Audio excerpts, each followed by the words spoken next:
Au milieu du XXe siècle, des étrangers ont renommé l'île de Pâques « territoire de la mort ». Une telle tragédie peut ressembler à une relique d'un passé agité. Mais aujourd'hui, de nouvelles menaces se dessinent.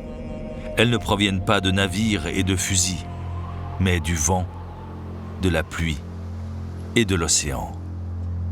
Sur une île volcanique, nous avons tendance à penser qu'une éruption volcanique serait la principale menace.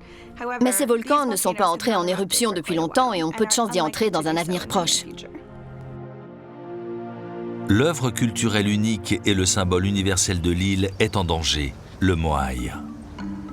Il existe deux types de menaces qui nous inquiètent le plus sur l'île de Pâques, les catastrophes naturelles et le changement environnemental. Les modèles prévoient que certaines régions seront touchées par une hausse considérable des précipitations ainsi qu'une intensification des tempêtes.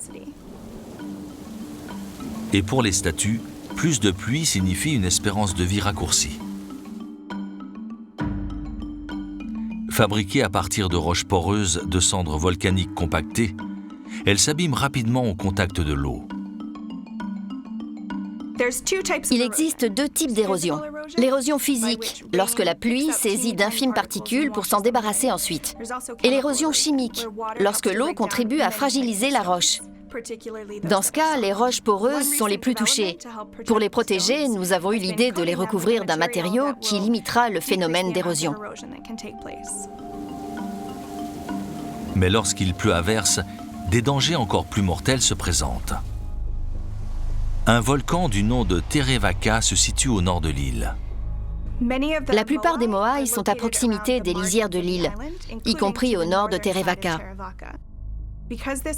Ce jeune volcan est si abrupt que le risque d'éboulement est très élevé. Ces statues pourraient être ensevelies ou soufflées par le vent.